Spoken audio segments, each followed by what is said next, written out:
Assalamualaikum warahmatullahi wabarakatuh. Apa kabar Bapak Ibu semuanya? Di video kali ini kita akan menyampaikan dua informasi penting di mana akhirnya BKN sidak terhadap BKPSDM yang killer yang menetapkan banyak pelamar atau bahkan semua pelamarnya menjadi TMS. Bagaimana aturan final terkait rekan-rekan semua? Dan Bapak Ibu, informasi kedua kita lihat nanti dari hasil perubahan sanggah, status MS juga bisa menjadi TMS. Bagaimana info lengkapnya? Ikuti video ini sampai selesai.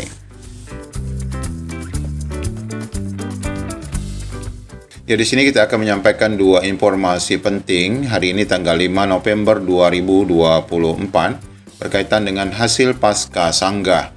Di sini kita akan menyampaikan dua informasi. Kita bahas dulu informasi pertama berkaitan dengan BKN yang akhirnya turun gunung alias sidak terhadap BKPSDM yang banyak sekali menetapkan TMS bagi pelamar yang ada di daerahnya.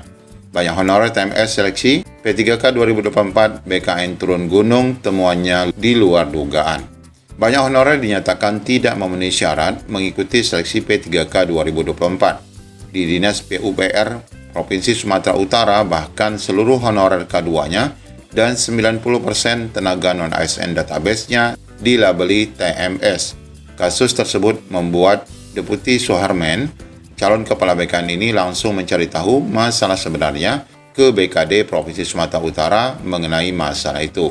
Nah, ini termasuk BKPSDM killer tapi apa sih penyebabnya? Kita lihat di sini. Dan bagaimana keputusan BKN? Menurut Deputi Suharmen, pada dasarnya honorer bisa mendaftar dalam satu instansi organisasi atau OPD berbeda dari tempat mereka honor. Ini jelas, ini berarti karena memang tidak ada formasi di OPD atau kantornya. Namun harus memenuhi persyaratan sebagaimana dijelaskan dalam Menpan RB 347, yaitu memiliki pengalaman kerja sekurang-kurangnya 2 tahun sesuai dengan kompetensi jabatan. Artinya ini rekan-rekan sebenarnya mendapat suket saja sudah mencukupi Kalau tidak punya pengalaman kerja, ia TMS, kata Deputi Suharmen. Sebagai contoh lanjutnya, selama ini menjadi honorer pada jabatan pelaksana administrasi keuangan di OPDA. Namun di OPDA ini tidak membuka formasi dan adanya hanya di OPDB di instansi yang sama atau di Pemda yang sama Maka yang bersangkutan bisa mendaftar ke OPDB dengan syarat minimal pengalaman 2 tahun di bidang keuangan tadi.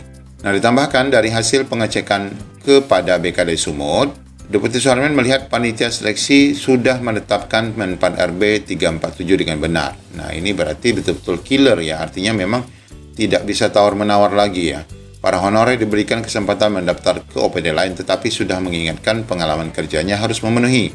Saya sudah konfirmasi kepada mereka, masalahnya persisnya seperti apa, kata Suharmen. Ternyata semua informasi sudah disampaikan sejak awal kepada calon peserta ini menurut BKD Intinya, kata Deputi Suharmen, menurut Kepala BKD, pengalaman kerja honorer tidak sesuai hingga banyak yang dilabeli TMS.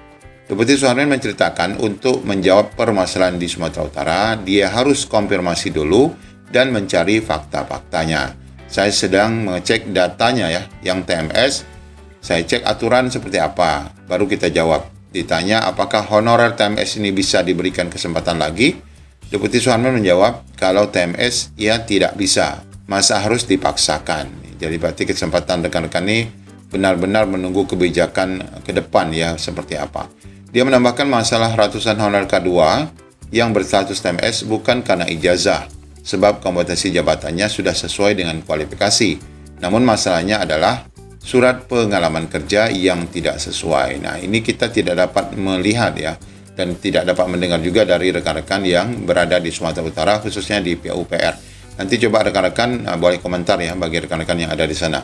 Saya selalu sampaikan kepada staf dalam menjawab setiap pertanyaan terkait masalah seleksi CSN.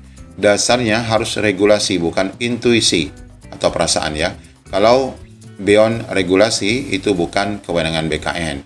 Sebelumnya, Koordinator Honorer Tenaga Teknis Sumatera Utara mengungkapkan, semua honorer K2 yang mengabdi di Dinas PUPR ini tidak satu pun yang lolos. Nah, dia bingung mengapa panitia seleksi menetapkan TMS karena dianggap tidak punya pengalaman sesuai jabatan yang dilamar.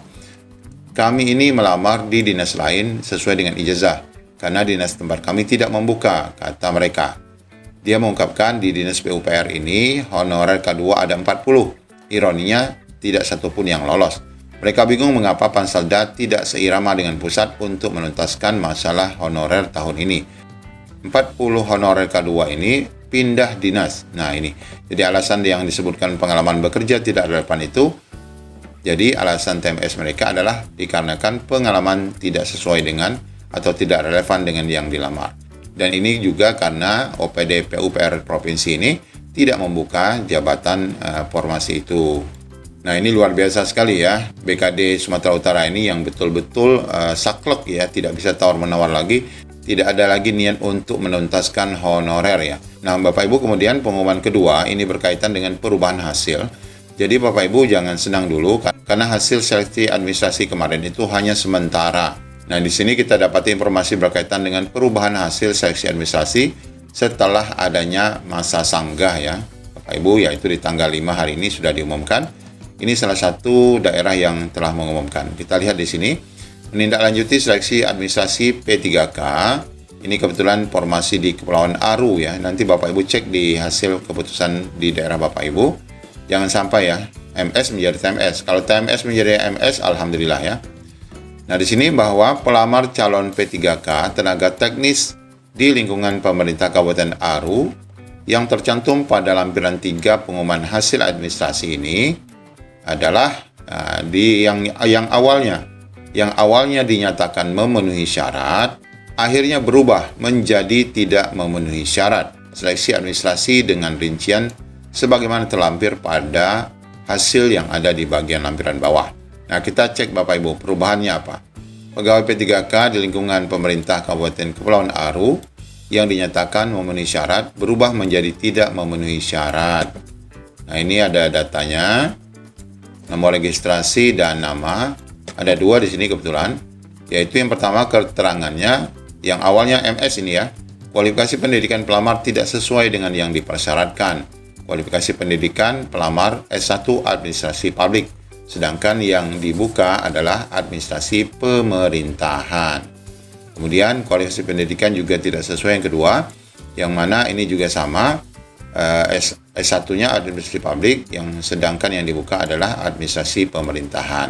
Nah, ini sebab rekan-rekan yang MS menjadi TMS.